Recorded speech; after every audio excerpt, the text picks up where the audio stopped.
Baik, bismillah. Assalamualaikum warahmatullahi wabarakatuh. Rekan-rekan yang saya banggakan, ya, rekan-rekan diskusi pada kali ini kita akan membahas tentang metodologi studi Islam dalam hal kajian orientalisme versus oksidentalisme. Hal ini menjadi penting untuk kita pelajari karena orientalisme dan oksidentalisme merupakan satu bagian penting dalam Islamic Studies, ya, Islamic Studies terutama dunia internasional. Karena kita akan mengkaji tentang bagaimana orang-orang Barat mengkaji tentang Islam dan juga bagaimana terjadi counter balik ya oleh para ilmuwan Muslim mengkaji materi-materi Barat. Nah, untuk apa dan sebagai apa nanti kita bahas. Oke, nah secara latar belakang kenapa terjadi orientalisme dan oksidentalisme? Paling tidak menjadi tiga unsur ya, menjadi ada tiga bagian. Yang pertama, bahwasannya Islam menjadi ilmu yang sangat penting untuk dikaji oleh banyak orang ya. Jadi Islam sebagai ilmu pengetahuan yang di dalamnya nanti di dalam ilmu pengetahuan Islam itu ya ada sosial misalkan ya, ada ekonomi, ada politik, ada budaya dan lain sebagainya. Nah, Islam sebagai ilmu pengetahuan yang kemudian dikaji oleh orang-orang barat semakin meneguhkan ya bahwa ya Islam ini agama bukan sekedar agama ritual saja yang dilakukan oleh kita umat muslim ya, tetapi juga agama Islam ini isinya adalah sains, isinya adalah ilmu pengetahuan. Ya, terutama kalau kita lihat sumber ajaran Islam kita yaitu Al-Qur'an, As-Sunnah, ya, dan juga ijtihad para ulama, tentu mereka merumuskan, terutama para ulama ya, merumuskan banyak sekali konsep-konsep keilmuan di dalam ajaran Islam. Ya, dan itu artinya bahwa sekali lagi menegaskan bahwa Islam adalah sebagai ilmu pengetahuan. Ya, bisa dilihat di dalam Al-Qur'an misalkan kita bisa menemukan bagaimana ada ilmu sosial di situ, ya, ada antropologi di situ. Bagaimana ada sistem ekonomi di situ, ya. Bahkan di dalam Al-Qur'an juga ada kedokteran, ya, ada fisika tentang besi misalkan ya surat Al-Hadid dan sebagainya, tentang astronomi. Nah, itu artinya bahwa Islam ini adalah bukan agama sekedar ritual saja ya, berbentuk keyakinan seseorang yang meyakini adanya Tuhan, adanya malaikat dan lain sebagainya, tetapi Islam adalah sebagai ilmu pengetahuan. Makanya nanti banyak orang yang mengkaji tentang Islam, termasuk orang-orang barat. Nah, yang disebut dengan orientalisme. Yang kedua, latar belakangnya adalah Islam semakin berkembang. Ya, jadi pada masa Rasulullah SAW diutus oleh Allah Subhanahu Wa Taala ya untuk mengajarkan ajaran Islam ini kepada seluruh manusia. Nah, selepas itu kemudian dilanjutkan oleh para sahabat, para tabi'in sampai kepada kita hari ini. Nah, artinya bahwa Islam ini sudah sangat berkembang sampai ke seluruh penjuru dunia. Ya, saat ini 2021 hampir tidak ada wilayah yang tidak ada pemeluk Islam di situ ya. Saya yakin semuanya pasti sudah ada. Bahkan perkembangan Islam ini semakin meningkat di Eropa dan juga di Amerika. Ya, kalau pada awalnya Islam berkembang di daerah Saudi Arabia, ya, Asia Timur, kemudian Asia Barat ya, mohon maaf ya, kemudian ke Afrika Utara, ke Mesir dan sebagainya, bahkan sampai ke kita, ke Asia Tenggara. Nah, untuk saat ini Islam itu ya banyak diyakini dan bahkan dipelajari, bahkan sehingga orang menjadi mu'alaf, orang menjadi masuk dan melaksanakan ajaran agama Islam itu di Eropa dan juga di Amerika. Nah, ini artinya bahwa Islam semakin berkembang ke seluruh penjuru dunia ini, akhirnya orang semakin tertarik, orang semakin penasaran. Kenapa ada Islam? Kenapa ada ajaran seperti ini? Nah, akhirnya kemudian membuat mereka akhirnya ingin mengkaji, ya, ingin mempelajari tentang Islam. Nah, saat yang mempelajari itu adalah orang Barat, orang non-Muslim, disitulah disebut dengan Orientalisme. Gitu ya. Nah, yang ketiga, nah, ini agak menarik ya, agak berat ya kalau ini. Karena terjadi persaingan antar komunitas agama. Ya. Saya menyebut hal ini untuk memperhalus ya bagaimana terjadi persaingan atau bahkan perebutan tanda kutip ya. Setiap agama itu karena memang ditugaskan oleh Tuhannya ya, bahkan kita juga oleh Allah Subhanahu wa taala untuk menyebarkan dan juga mengajarkan ya, dan juga mengajak orang untuk masuk ke ajaran agama Islam ini kan yang disebut dengan ajakan atau dakwah. Nah, di agama lain juga ada yang disebut dengan mengajak itu ya, bahkan di dalam Kristen misalkan Nasrani ya diajak untuk masuk ke dalam ajaran mereka. Ya, kita dianggap orang non Nasrani ya, itu kan dianggapnya sebagai kambing yang tersesat ya. Nah, maka seorang pastor, seorang pemimpin religi di Kristen itu kemudian mereka menganggap bahwa kita ini domba-domba tersesat dan merekalah kemudian disebut dengan penggembalanya. Nah, itu artinya bahwa setiap agama itu sebenarnya diajarkan untuk mengajak orang lain untuk masuk ke agamanya tersebut. Karena setiap agama mereka pasti yakin dan akan mengajarkan satu hal yang baik ya, satu hal yang menurut mereka baik. Nah, kemudian terjadilah di situ kompetisi atau persaingan. Dan itu tidak apa-apa ya, asalkan berkompetisi dengan baik, ya, bersaing dengan fair, bersaing dengan sportif, ya. Jadi tidak ada hal-hal yang kemudian dianggap sebagai cara-cara yang curang. Nah, itu tidak apa-apa, ya. Nah, dari persaingan inilah kemudian muncul kajian-kajian terhadap agama-agama itu, ya. Bagaimana non-Muslim mengkaji Islam, nah, itu disebut orientalisme. Kemudian bagaimana kita juga Muslim mengkaji tentang Kristen, misalkan Kristologi, ya kan ada ilmunya. Kita mengkaji ilmu agama lain seperti Hindu, Buddha, Konghucu, misalkan. Bahkan kita juga mempelajari bagaimana Yahudi, misalkan begitu, Majusi dan sebagainya. Nah, itu tidak apa-apa selama itu adalah hal keilmuan dan untuk persaingan yang fair itu nggak apa-apa, bahkan justru bagus ya, sehingga nanti kita bisa saling memahami dan bisa saling melengkapi. Setiap agama ada plus minus dalam kehidupan ini, ya. Nah, tentu disitulah nanti saling mengisi dalam kehidupan dunia. Catat ya, dalam kehidupan dunia. Tapi dalam kehidupan akhirat nanti beda lagi kan. Itu sudah keyakinan masing-masing bahwa kita umat Muslim meyakini hanya agama Islam lah yang nanti di akhirat kelak akan mendapatkan kebahagiaan, itu surga kan gitu. Nah, agama lain juga begitu, hanya orang Kristiani saja yang kemudian masuk surga bersama Bapa misalkan gitu, bersama siapa? Bersama Allah Bapaknya ya. Nah, itu kan berbeda-beda. Itu silahkan saja. Gitu ya. Jadi orientalisme dan oksidentalisme ini paling tidak ada 3 latar belakang. Pertama, ya Islam sebagai ilmu pengetahuan. Yang kedua adalah Islam semakin berkembang ke seluruh dunia. Juga yang ketiga, terjadi kompetisi atau persaingan antar komunitas agama. Baik, selanjutnya ya. Nah, yang akan kita bahas dalam kajian ini adalah 2 ini, antara orientalisme dan oksidentalisme. Tapi kita akan lebih ke manfaat dari sisi akademiknya ya, dari sisi keilmuannya.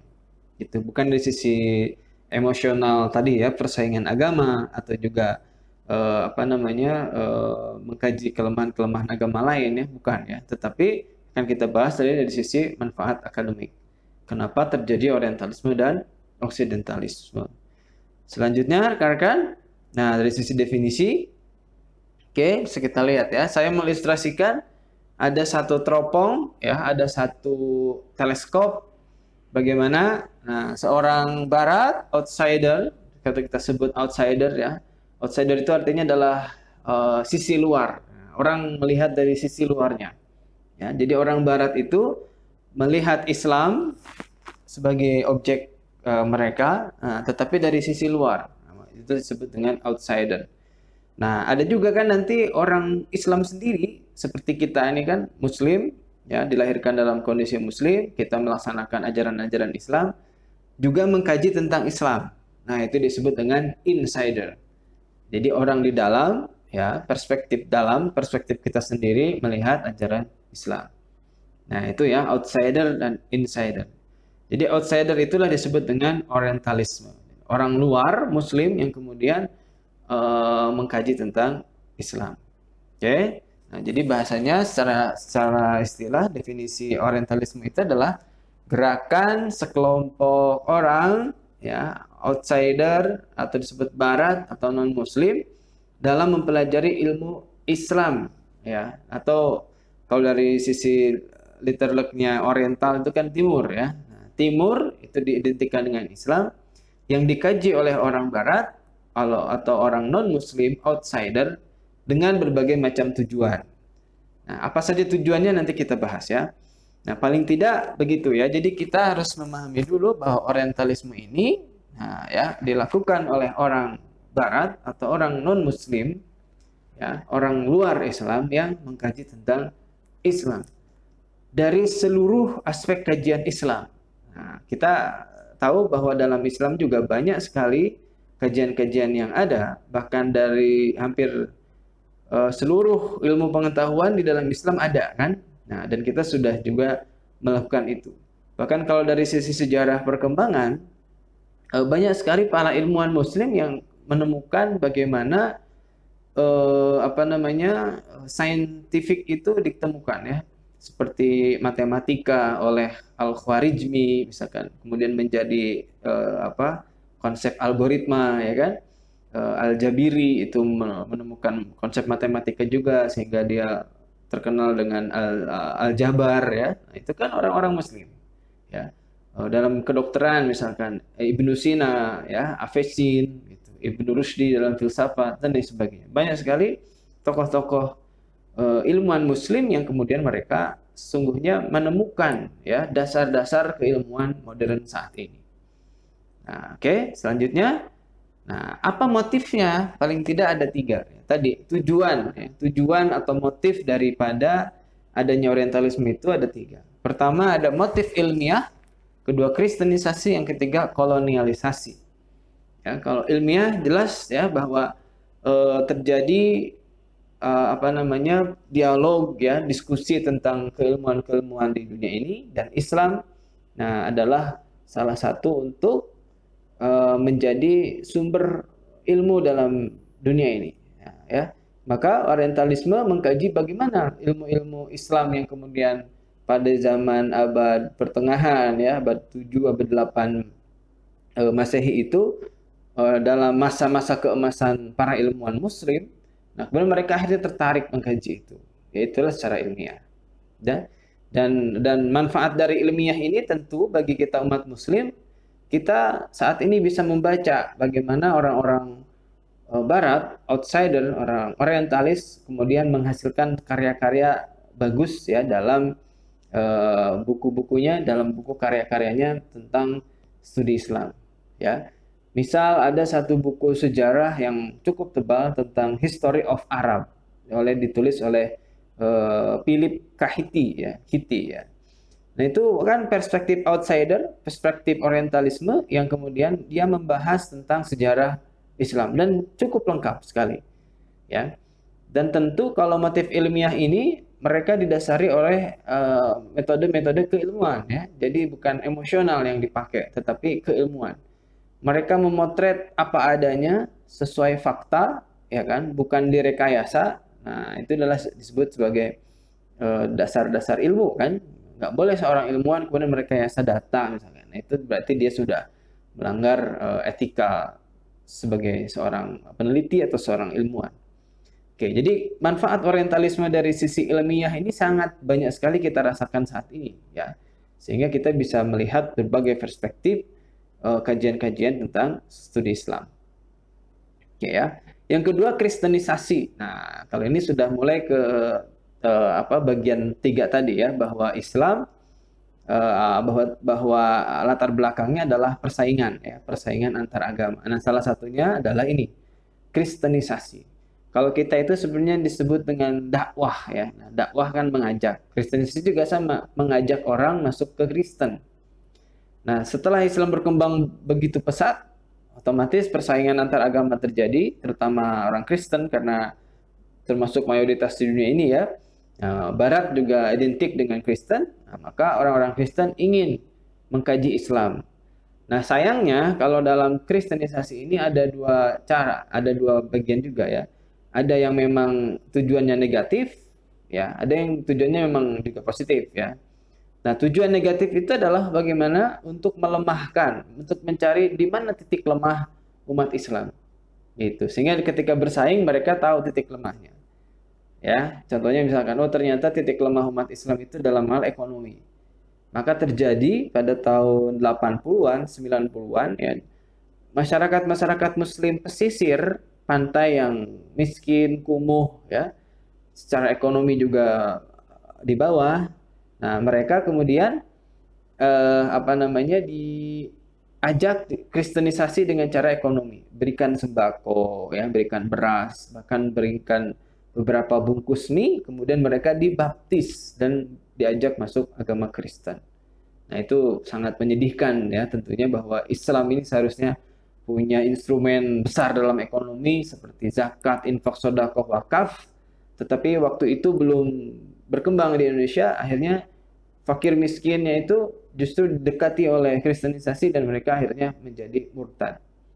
Nah, itu ya. Jadi mencari titik lemahnya sudah diketahui bahwa titik lemah Islam itu dalam ekonomi. Oke. Nah, itu dari sisi negatif kristenisasi. Dari sisi positifnya apa? Nah, kristenisasi ini dari sisi positifnya adalah kita semakin termotivasi, ya kan, bersaing, ya kan, wah, saling bersaing, akhirnya apa? Semakin semangat lagi orang untuk berdakwah. Ya. Kemudian yang ketiga adalah kolonialisasi. Nah, kalau kolonialisasi ini lebih ke bersifat politik. Karena hal politik inilah kemudian bagaimana ya orang-orang Barat ingin mencaplok atau ingin menjajah ya wilayah-wilayah Muslim, ya kan? Seperti misalkan wilayah-wilayah Muslim di Pakistan yang minoritas ya, kemudian di daerah mana Afrika, Mesir ya waktu itu, Sudan misalnya sebagainya.